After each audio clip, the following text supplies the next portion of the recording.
wearing of face masks, face shield, practice social distancing. These are the new normal. How can we live normally when people are socially distanced? Why is it important for people to understand the situational context of the speech they are delivering? Good day, dear students. How are you? Welcome back to our oral communication class. How's the new normal situation to you? The way we greet our classmates and friends has totally changed, from shaking of hands to just a wink of an eye or just touching the elbow part. Imagine a president or a high-ranking official wearing a face mask during his or her public speech. Is it awkward? Since we need social interaction, being with people in a particular event is part of our nature. This is what we are going to discuss, particularly on the types of speech contexts. The lesson objectives are the following. First is you are going to differentiate the types of speech contexts, and you will practice effective interpersonal and intrapersonal skills. Let me test your memory. Can you still recall our previous lesson? Yes, we discussed about the strategies to avoid communication breakdown. What are those strategies? We discussed about the 7 C's. I'll give you a quiz. You're going to identify the 7 C's, but I will only give you 5 questions through these jumbled letters. First word. When the message is supported by facts. What is it? Concreteness. Second, when we use simple and specific words to express. Clearness. Third word, when we want to include all information before sending the message. Wow, completeness. The fourth word is when we show respect to one's culture, beliefs, values. Wow, courtesy. The fifth word is when we want to keep the message short and direct. Conciseness. Great job, students. Let me start our lesson discussion by showing you pictures and numbers. As you can see, we have pictures and there are also numbers on the left side. What do they represent? You try to guess. What picture best illustrates number 1? How about number 2? For picture 3, how about picture 4? Oh, is it obvious that picture 1 represents number 1? Picture 2, so it is number 5. For picture 3, it represents hundreds. And picture 4 could be thousands. Why do we think about numbers?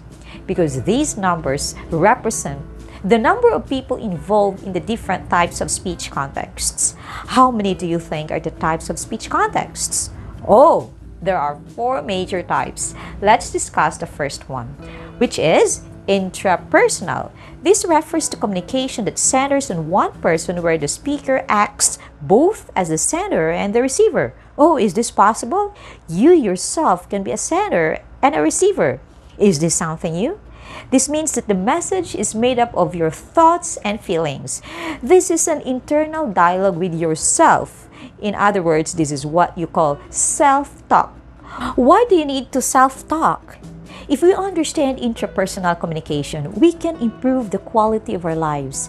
It affects our performance. It influences our communication with others. It makes a deep impact on our personality because you are already aware of your thoughts. In the picture presented, this represents number 1. Are you familiar with the so-called Johari window?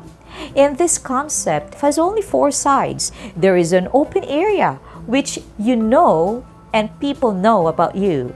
The blind area depicts that you don't know about yourself, but others know.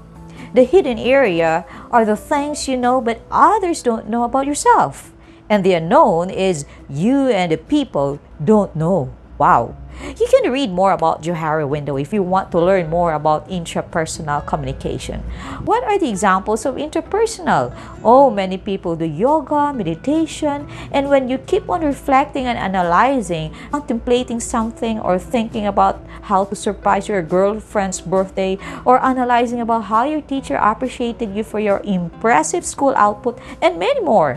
Second type is interpersonal. This refers to communication between and among people and establishes personal relationship between and among them. That's why I represented them as number 5 for average number of small group. Under interpersonal is dyad communication. Dyad means 2. Communication occurs between two people. According to communicators, this type of speech context is the best. Why? Because you deal with one person only. That's why we have this term, perfect couple. It is more intimate, direct, and vocal. You can give immediate response. The third type is, it's still under interpersonal communication, is a small group. This refers to communication that involves at least 3 but not more than 12 people engaging face-to-face interaction to achieve a desired goal, meaning more than 12 is already a large group.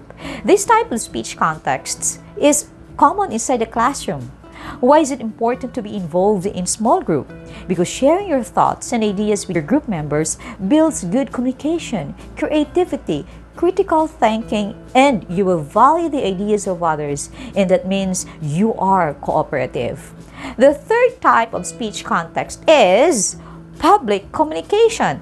This refers to communication that requires you to deliver or send the message before or in front of a group. This is considered as the heart of the economy, society, and politics. Politicians use this to get elected. Even business people show it to show their image. What are examples for this? Any formal speeches in school like graduation, participating in oratorical or debate contest. I guess we can consider online activity as a new example for public communication. Recently, we have seen virtual graduation, virtual public events. That's why I represented this as hundreds, but it could be less than that. It depends upon the situation. The last type of speech context is mass communication. This refers to communication that takes place through television, radio, newspapers, magazines, books, billboards, internet, and other types of media. So many people are involved in mass communication. Posting a public post in Facebook can be seen by thousands of people. That's why we have to think before we click. And we need to know virtual etiquette so that we will not be accused of cybercrime. What are the examples? Being a student journalist in school, or an admin in your Facebook page for your student body organization, and more.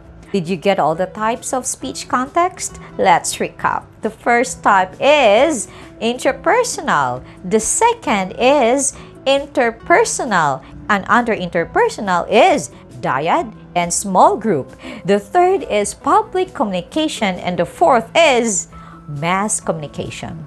Let me ask you, in what way has online or virtual classes improved or enhanced your communication with teachers and classmates? Have you reflected well nowadays? Share your thoughts in the comment section below. Happy learning, everyone. See you! So